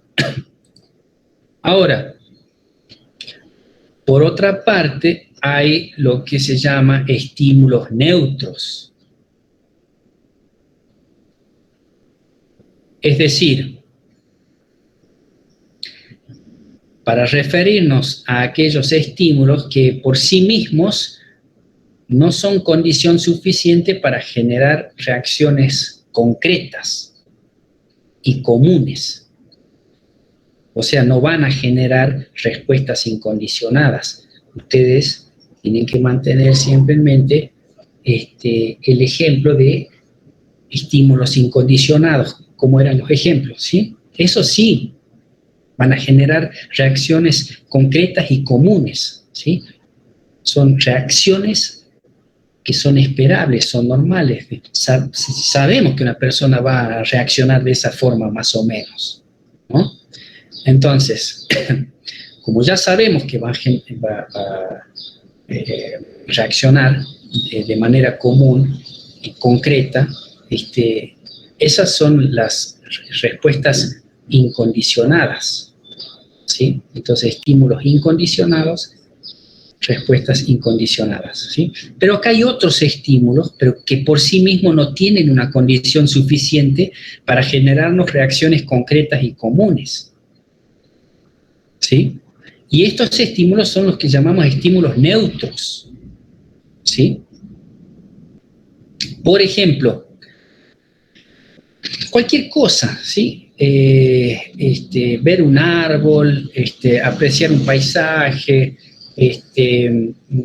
subir a un ascensor en este ejemplo, observar a un jardinero quemar pastizales, son estímulos neutros, ¿sí? No provocan ninguna reacción específica en las personas, ¿sí? Por sí mismo no generan reacciones concretas y comunes. No generan respuestas incondicionadas, ¿sí? Son estímulos neutros. ¿Se entiende entonces qué es la diferencia entre estímulo neutro y, por ejemplo, si en un parcial preguntamos cuál es la diferencia entre un estímulo neutro y un estímulo incondicionado? ¿Se lo entiende? Sí, profe. Bien. Entonces, estos estímulos neutros, ¿sí? Decimos que no provocan reacciones concretas y comunes, ¿sí? Veamos. Ahora la parte interesante.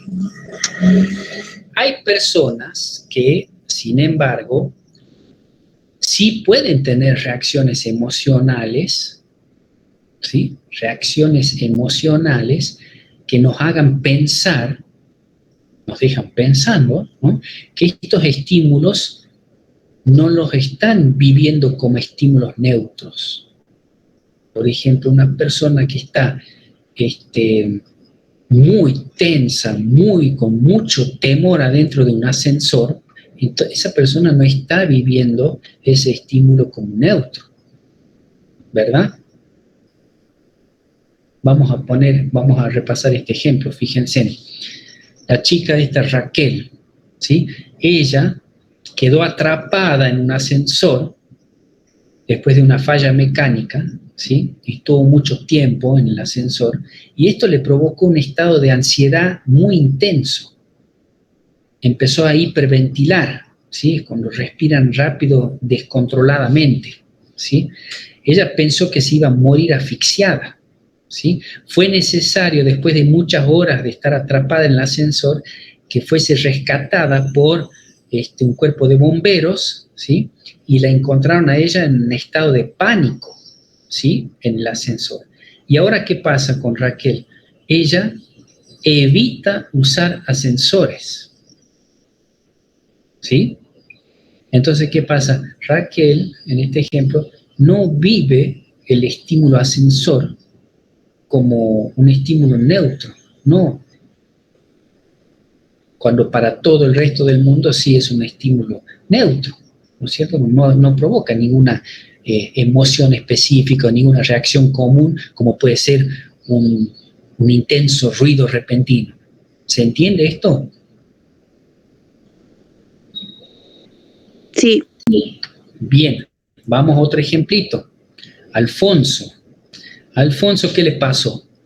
Él fue testigo de cómo una quema de pastizales se descontroló, ¿sí? Él vivía cerca del campo, una persona estaba quemando pastizales, estaba mirando y se vio cómo esta quema se descontroló totalmente.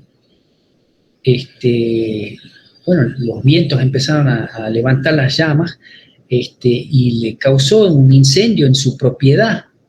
Y ese incendio lo obligó a él a evacuar su casa, junto con toda su familia, y así salvaron su vida, ¿sí? Y ahora, ¿qué pasa con Alfonso? Ahora, cada vez que él observa a alguien, ¿sí?, en la zona donde él vive, quemando pastizales o yuyos, así de una manera, podríamos decirlo, despreocupada y sin tomar los recaudos necesarios, ¿no? Esto a Alfonso le provoca sentimientos de ira, ¿sí?, y de mucha rabia, ¿no? A tal punto que se vio muchas veces encarando fuertes discusiones con los vecinos que estaban en esta situación, ¿sí? Entonces, ¿qué pasa? Para Alfonso, como para Raquel, ¿no?, ellos no viven este estímulo como neutro, ¿no? Subir un viaje en ascensor, qué sé yo, uno pasa por ahí, ve una quema de pastizales, no le causa ninguna emoción, ¿se dan cuenta? Son estímulos neutros, pero ¿qué pasa? Para Raquel y para Alfonso ya no son estímulos neutros, no lo viven como estímulos neutros, ¿sí? Porque ¿qué pasó acá? Ahora vamos a explicar. Ahora dice, ¿por qué los estímulos de, por ejemplo, subir a un ascensor o observar una quema de pastizales, ¿sí?, por qué estos estímulos dejaron de ser neutros para Raquel y para Alfonso en los ejemplos? ¿Qué pasó? Y acá está la respuesta. ¿Por qué Raquel y Alfonso asociaron al proceso estímulo-reacción incondicionados?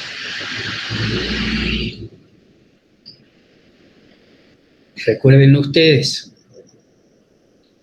el ejemplo primero que dimos de los estímulos incondicionados.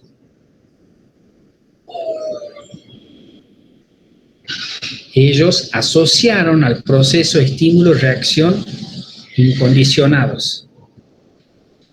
¿Qué pasó? En el encierro involuntario en el ascensor de Raquel, ¿no?, ella sufrió un estado de ansiedad creciente, ¿verdad? Y entonces acá se produjo una asociación. Asoció el encierro involuntario en el ascensor con la ansiedad creciente. Quedó pegado. Para Alfonso, la propagación del fuego quedó asociado a este riesgo vital, ¿sí? O sea, él observa la quema de pastizales y siente temor por su vida en ese momento, ¿sí? Quedó asociado, quedó pegado. ¿Qué pasó entonces acá? Estos estímulos antecedentes del contexto ahora han cobrado unos significados, unas funciones y unas condiciones que antes no tenían.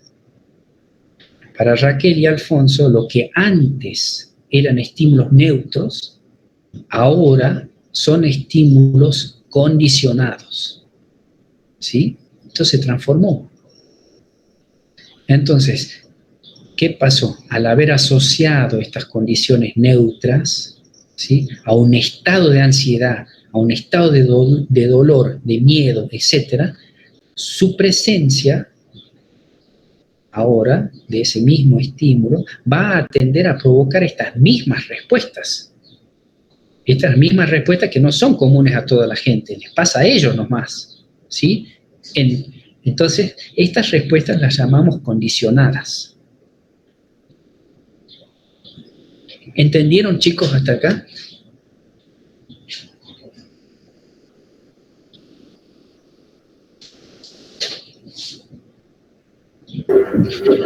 Sí, profe, eso sería como desarrollar algún trauma o algo así. Sí, muy bien, sí, sí. No vamos a utilizar esas palabras, ¿no es cierto? Pero tiene que ver con eso, sí. Son los mecanismos, ¿sí?, donde a través de las asociaciones de estos componentes, el estímulo, del contexto, de la persona, los tipos de estímulos y las asociaciones y las reacciones con todos estos componentes podemos ir armando estas secuencias operativas o secuencias lógicas que nos van a permitir a nosotros entender, ¿sí? Las diferencias de las diferentes maneras de los diferentes comportamientos que van a llevarse a cabo en la situación de emergencia, ¿sí?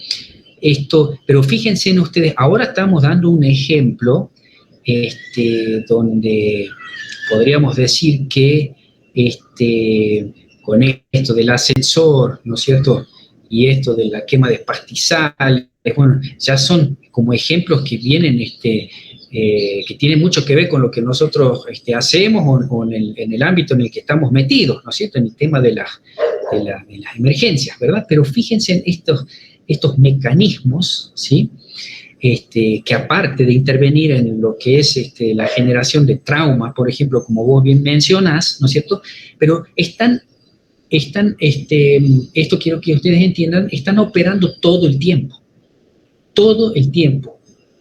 en todo momento, en toda nuestra experiencia. Acá damos estos ejemplos que son como más dramáticos, ¿no es cierto?, pero esto no solamente tiene que ver con vivencias negativas, ¿sí? Los estímulos también se pueden condicionar con vivencias de gratificación, vivencias de placer, ¿no es cierto? Entonces uno tiende a repetir ciertos comportamientos que anteriormente nos han provocado gratificación o placer, ¿se dan cuenta?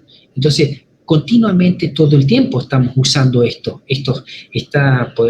digámoslo así, están operando estos mecanismos, ¿sí? Ya vamos a ver ahora más puntualmente, pero está muy bien esa relación, ¿sí? Porque sí, tiene que ver con eso. Sí. Profe, o sea, tiene que ver entonces con que es propio de la persona, o sea, de cada uno, que nosotros los condicionemos, porque es algo neutro, digamos, es algo que no tendría que tener un efecto alguno sobre nosotros, pero es condición propia de la persona. ¿A eso se refiere usted? Sí, totalmente, ¿sí? Hubo algo que pasó ahí, y a ese algo le llamamos asociación, ¿sí? Ese estímulo antes neutro se asoció a un estado de ansiedad, de dolor, de miedo, ¿no es cierto?, y ya quedó pegado, quedó asociado. Entonces, pasa un tiempito, Raquel, a la mera posibilidad de tener que subir un ascensor, ya no lo hace, ya no quiere subir al ascensor, prefiere ir por las escaleras, aunque sea el 10º piso. ¿Se dan cuenta? Empiezan a haber conductas de evitación, ¿sí? Ya no lo vive de manera neutra, algo que es neutro para cualquiera, lo vive como un estímulo condicionado. Ese estímulo se condicionó, hubo una operación de asociación, ¿sí? Está muy bien lo que decís, tiene que ver con eso, ¿sí? Ahora, esto es como lo más básico, lo más fundamental. Recuerden, es la primera clase. Estamos dando bastantes conceptos acá como para entender después todo lo que viene después, que tiene que ver con estas cosas. Todo esto son herramientas conceptuales, teóricas, que nos van a permitir entender bien cómo funciona todo esto de la patología, el trauma, todas las cuestiones que tienen que ver la parte psicológica con la situación de emergencia. Por eso este capítulo se llama el comportamiento humano en situación de emergencia. ¿Bien? Profe. Bueno, sí. Disculpe. No me quedó muy claro a mí el tema de el estímulo incondicionado. Usted comenzó diciendo la influencia de las asociaciones en situación de emergencia. Usted nombró ruido, el sentir, el percibir. ¿Sí? Es como decir, estímulos que estamos, por decirlo así, normalmente habituados a escucharlo. Por ejemplo, sería un grito de auxilio, sería que nos pone en alerta para ayudar o refugiarnos o estar en la alerta. ¿Sería así, profe? ¿Hasta ahí? Bien, mira, te comento. el estímulo incondicionado, que el primero que vimos, ¿no es cierto? El estímulo incondicionado, vamos a la diapositiva, tiene que ver con una situación, ¿no es cierto?, que provoca en nosotros reacciones biográficas similares. ¿Se dan cuenta? Es normal que una persona, ¿no?, reaccione de manera con asombro, con miedo, con alerta, si escucha un ruido intenso repentino, si en este momento, ¿no?, si en este preciso momento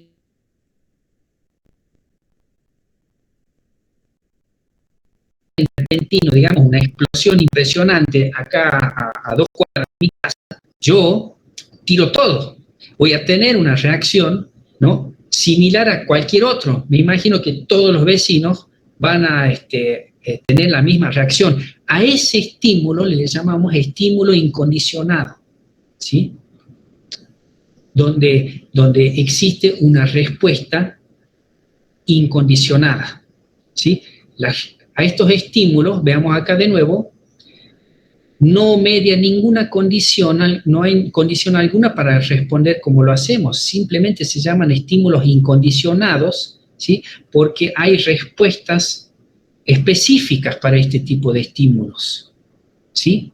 En cambio, un estímulo neutro, ¿no es cierto?, nadie se va a emocionar por ver una quema de pastizales, por tener que subir un ascensor. ¿Se dan cuenta? No hay nada ahí. No provoca ninguna respuesta incondicionada.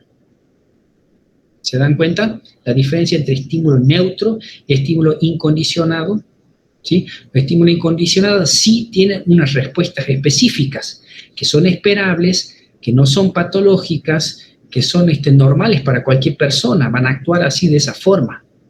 ¿Se dan cuenta? ¿Está más o menos la diferencia? Ahora sí, profe. Gracias. Bien ahí. Perfecto. Entonces, bueno, volvamos con Alfonso y con Raquel, acá en el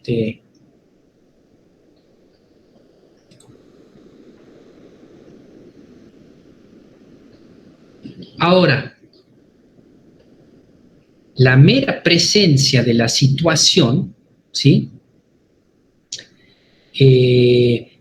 Por ejemplo, o sea, la mera presencia de la situación sin el estímulo, o sea, el estímulo para Raquel, ¿se acuerdan?, ¿sí?, fue el ascensor averiado. Ese fue el estímulo para ella, ¿sí?, que provocó ese miedo, temor intenso, y después ya le quedó, ¿sí? Ahora, por ejemplo, ¿qué pasa con Raquel? Nuevamente en un ascensor, pero un ascensor que no está averiado, ¿no es cierto?, ya la alcanza para desatar toda esa respuesta que tuvo aquella vez. Pero no es el mismo estímulo, ¿se dan cuenta? Es apenas una situación parecida.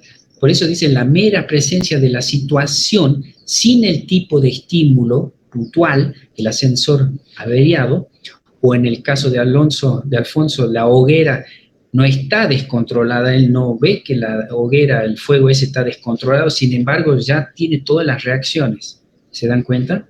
Entonces, esa mera situación o mera presencia de la situación ya es suficiente, ya alcanza para provocar la respuesta. Esa respuesta que pasa a ser una respuesta condicionada. ¿Sí? ¿Vamos hasta ahí?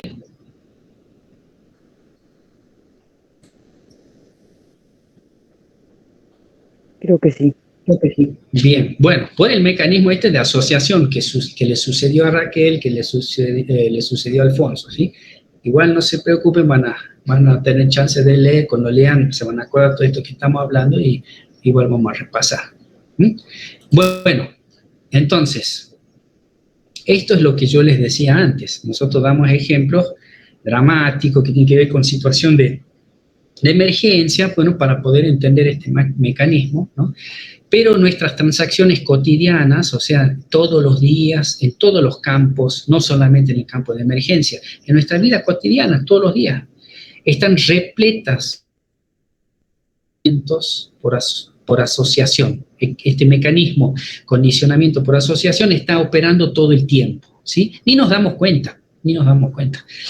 Estos pueden ser, dijimos, Profe, no solamente aversivos, sí. puede ser que esté asociado o sea, refiriéndonos a nuestra carrera al estrés postraumático. También, sí, bien, ustedes ya se están adelantando, tratando de asociar estas cosas con otros temas, sí, por supuesto que todo tiene que ver. Vamos a tocar ese tema puntualmente y vamos a hacer uso de estos conceptos que estamos viendo ahora para que lo puedan entender, para que puedan entender el mecanismo que opera, ¿sí? Por supuesto que tiene que ver con eso. Muy bien. Entonces decíamos, estos condicionamientos por asociación, ¿no es cierto? No, pueden ser no solamente aversivos, ¿sí? O sea, que impliquen peligro, que impliquen algo negativo para uno, sino también pueden ser, suceden en situaciones agradables, ¿sí? Por lo tanto, también pueden ser funcionales como disfuncionales, ¿sí? Para que suceda el condicionamiento, ¿sí? La asociación esta que estábamos hablando con el estímulo incondicionado tiene que ser cercano en el tiempo, ¿sí? Obviamente, ¿sí? Tiene que suceder ahí para que se produzca la asociación, ¿no es cierto? Estaba Raquel ahí, el ascensor averiado, y ella con ese estado de ansiedad y de temor, bueno, esto se dio cercano en el tiempo, ¿no es cierto? Una cosa a la otra, entonces eso facilita, fomenta la asociación para que quede asociado, ¿sí? El estímulo ese quedó asociado a ese estado. Las asociaciones, ¿sí? Entre estímulos neutros que pasan a ser después condicionados, como le pasó a Raquel y a Alfonso, y esta reacción o respuesta condicionada, ¿sí? También son susceptibles de contracondicionamiento, ¿sí? Contracondicionamiento. Y de eso se encargan, bueno, algunas terapias, ¿sí? Ya puntuales. Terapias psicológicas que apuntan a, por ejemplo, erradicar alguna fobia, ¿no? Algún trauma. Hay distintas técnicas, distintos métodos, ¿no? Que trabajan sobre esto del contracondicionamiento, ¿sí? Bueno, entonces,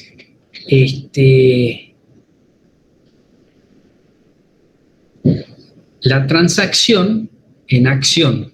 Estábamos con ese tema, ¿no? La transacción en acción. Recuerden que cuando empezamos con este tema de la transacción en acción, nos enfocamos en lo que es la influencia de las asociaciones, en situaciones de emergencia, ¿sí? Volvimos para atrás ahora donde habíamos comenzado el tema, y ahora se entiende un poquito más qué es esto de las asociaciones en situaciones de emergencia, ¿sí?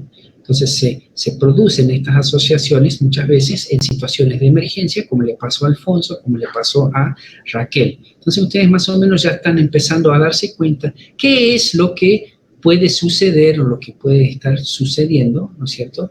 Operaciones de asociación en las personas que están involucradas en situaciones de emergencia, ¿sí? Ahora, la transacción en acción, vamos a ver transacciones y consecuencias, ¿sí? Por ejemplo, en el efecto, esto tiene que ver con el efecto que nuestras acciones dejan en el contexto, ¿sí? Obviamente que nuestra biografía y en concreto nuestras acciones, ¿no? Lo que hacemos, condicionan de alguna manera, ¿no? Unas consecuencias sobre el contexto, ¿sí? A su vez, ¿se acuerdan que todo es ida y vuelta? Las consecuencias contextuales van a tener un efecto de retroalimentación y van a condicionar nuestra biografía. Entonces, esto de los condicionamientos está sucediendo y opera constantemente en las situaciones de emergencia, tanto para nosotros como para los afectados. ¿Se dan cuenta? Por eso nosotros también estamos expuestos a sufrir o padecer, nadie está exento de estar, digamos, de alguna consecuencia de este tipo, parecido a esto, ¿no es cierto? Porque, por ejemplo, sí, puede ser que obviamente que el que está preparado para ayudar, ¿no es cierto?, en un momento puede verse en un peligro, percibe, digamos, la situación de una manera tal que, a ver, pongamos un ejemplo, los muchachos que fallecieron en Buenos Aires, ¿se acuerdan? El incendio que cayó un paredón sobre un grupo de bomberos y que perdieron la vida. Bomberos que se salvaron, digamos, ¿no es cierto?, pueden desarrollar un gran monto de ansiedad ante un incendio con las mismas características, por ejemplo, y ahí ya estamos yendo al, ¿cómo se llama?, al ejemplo de lo que pasó con Raquel, lo que pasó con Alfonso, ¿no es cierto? Nos pensamos a dar cuenta cuál es la operación, o digamos el mecanismo que está operando, mecanismo psicológico que está operando en esa situación, ¿no? Hubo una asociación. ¿Se entiende, chicos? Vamos a hacer una pausita, hacemos una pausa de 5 minutos, así voy a tomar un poquito de agua, 5 minutos solamente y después hacemos ya la parte final, ¿les parece? Bien, profe. Bien, perfecto. 5 minutitos nomás, ¿no? Perfecto.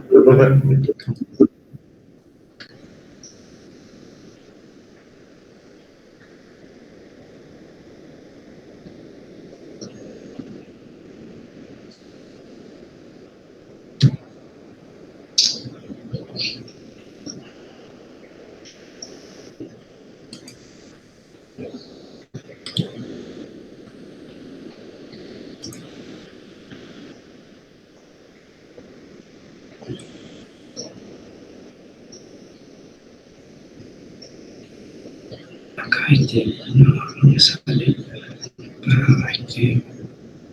para ponerlo, bajar.